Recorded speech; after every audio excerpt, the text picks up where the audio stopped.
So today we have Dr. Siara Rouzer, Leanna Kalinowski, and Erin Kaseda with us today. Dr. Siara Rouzer is a postdoctoral researcher at Texas A&M College of Medicine. Her research focuses on fetal brain development and the consequences of prenatal alcohol and cannabinoid exposure. Leanna Kalinowski is a Master of Public Health student at the University at Buffalo, where she studies substance abuse disorders and health policy. And Erin Kaseda is a PhD candidate in neuropsychology at Rosalind Franklin University of Medicine and Science. Her research interests include the effects of cancer and its effects on cognition in pediatric populations, as well as cognitive biomarkers of medical illness. Today, we are chatting with Siara, Leanna, and Erin about their efforts to promote science outreach and advocacy, particularly for trainees. Their paper came out this past January and is entitled The Importance of Promoting Scientific Advocacy and Outreach for Trainees. This article is part of the Early Career Commentary Collection at NPP, which invites trainees and early stage investigators to share their scientific ideas and perspectives.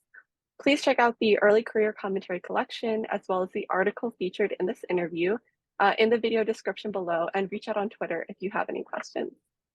I guess our first question for you was what prompted you to write about this topic in the commentary? I will start us off with that.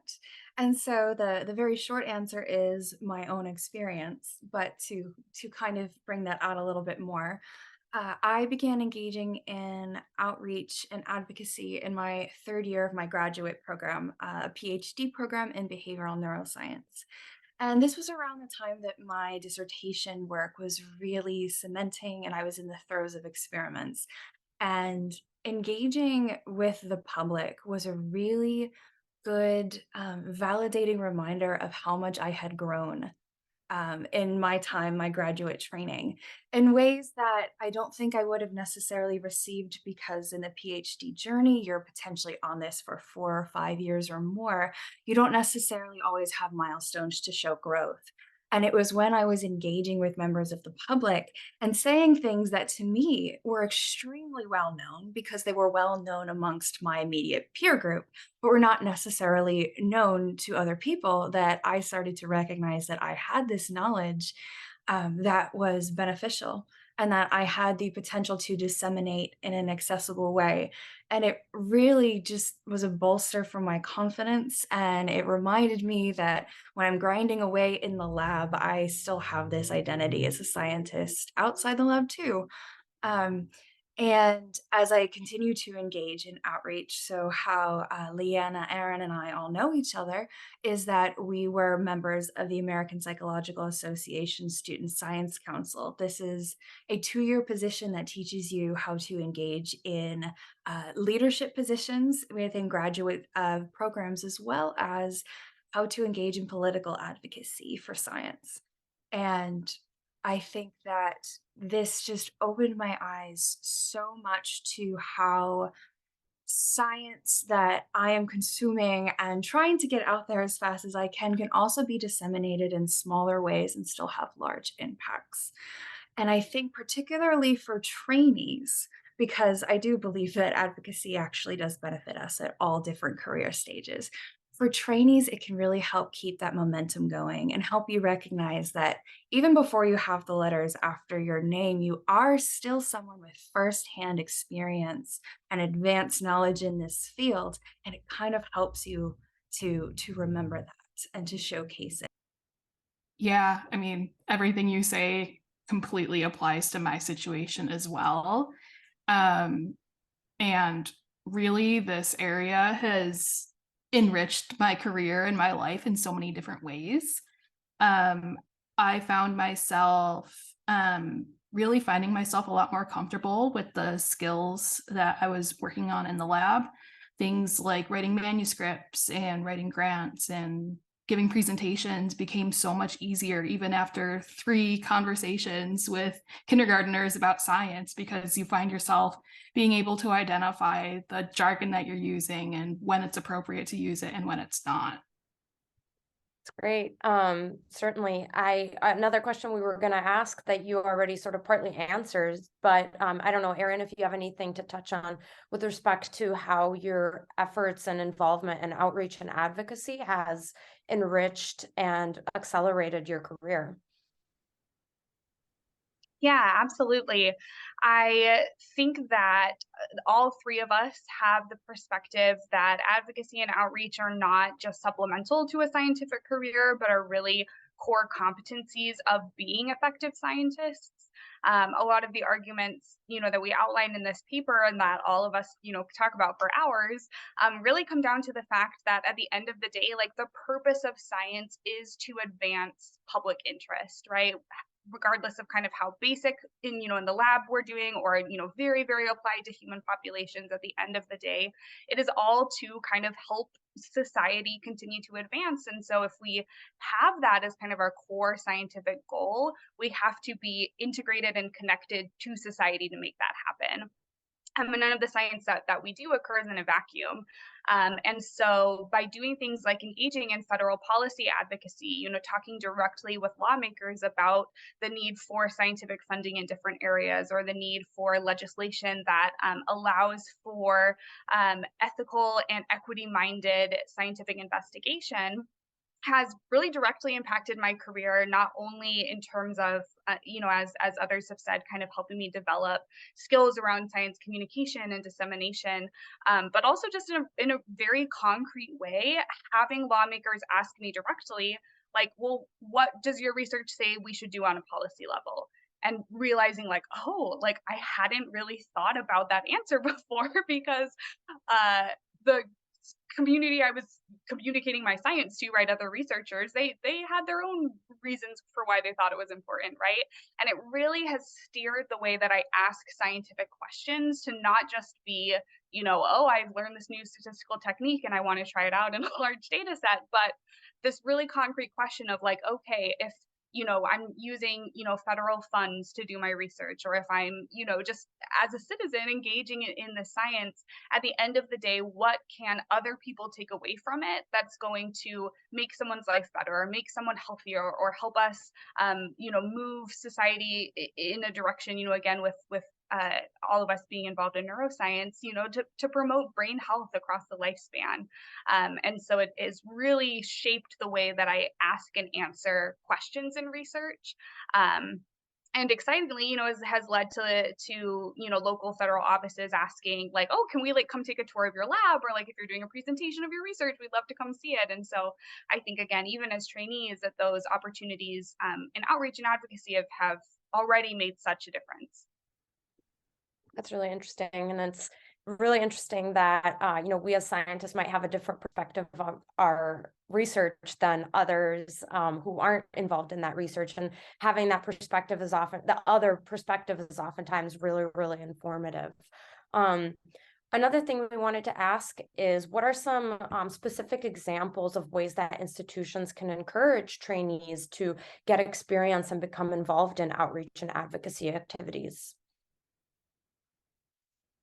Yeah, absolutely. I'll answer this one briefly and then see if others have thoughts too. But I am a very strong believer that it needs to happen on an institutional level, that advocacy and outreach are explicitly rewarded in terms of milestones and progression, that these things need to be taken into account into students' productivity, into their yearly evaluations, that programs can't say things like, we want to diversify the pipeline of scientists, which involves reaching out to younger students and getting them excited about science, right? You can't say that you have that goal and then not provide any support for people to actually be doing that. So I'm a big believer that these kinds of things really need to be rolled into, again, things like, yearly progress evaluations, milestones, that there are equivalents to things like first authored publications that come through public outreach, that need to be kind of respected and held to that same level as some of the things that we more traditionally think about as the outcome products of science. Yeah, that's great. I love the added incentive of having that be built into the milestones of a program.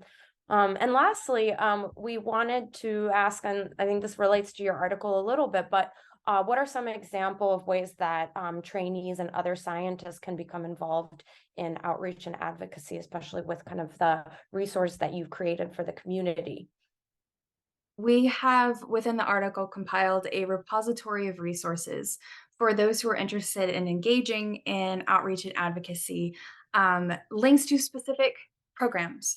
And right now we are at 45 opportunities, and we are going to be updating this as new opportunities come along. And you can sort through these opportunities based upon your timing of your training career, as well as the amount of time commitment that you have to offer. I'll highlight one that is pretty popular in my circle and that doesn't require a whole lot of time, and that is the Letters to a Pre-Scientist program. So this is an online program where graduate students, master's students, med students, postdocs are all welcome to enroll, and you will be matched to a middle schooler pen pal. And you write just a couple letters throughout the year talking about your job. And the purpose of this program is to help kind of expand our perceptions of who are the kind of people who become scientists and what do scientists do. Another opportunity I think is really good is getting involved with professional organizations. I think a big reason for that is that, as Siara said, as trainees, we do not have endless free time. And we also don't, we're coming in with expertise in certain things, but we frankly don't have expertise in some other areas, right? Things like policy and legislation, keeping up with kind of like the pulse of Capitol Hill and what issues are coming up in the right time to bring different things up, right? But most major national and international organizations at this point in history have dedicated advocacy staff who are, full-time paid positions to essentially do all of that behind the scenes work to allow then scientists to come in and just share what they know with lawmakers. And so I think the reason some people feel really intimidated by advocacy is they're like, well, I would have no idea how to contact a lawmaker. Like, I don't know enough about politics to get into this. But you really don't need to, right? If you're getting involved with your professional organization, they're the ones setting up the meetings, right? They're saying, okay, this person wants to talk to you about, childhood mental health or, fetal exposure to alcohol or, whatever kind of current public policy issue is coming up. And then all you have to do is show up and share your science with them. So I definitely would strongly encourage people to, and most of us are already members of professional organizations. So just seeking out a little bit more explicitly those opportunities through them. And then I'll pass it to end with Leanna. Yeah, on the heels of policy and advocacy work, that's one specific arm of this area that I'm particularly passionate about. And of course, I have to throw out the National Science Policy Network. If you haven't heard of them, they're an organization of nearly 2,000 early career scientists that are interested in learning more about policy and advocacy. And they have a ton of programming out there, from workshops to programs on how to write a policy brief to opportunities to learn more about how to communicate directly with your state legislators. It's an amazing organization, and not only are they at the national level, but they also have 75 chapters nationwide. So it's pretty likely that if your university doesn't have one, you're at least geographically located near a school that does. So highly encourage you to check that out. That's great. Thank you for providing these examples. And thanks for taking the time to speak with us today. I think that in addition to an informative commentary, the resource you've created by having a repository of examples that folks can browse who are interested in but not sure where to start really is helpful in the fact that folks can sort of search by their career stage, and the time commitment involved is such a unique feature.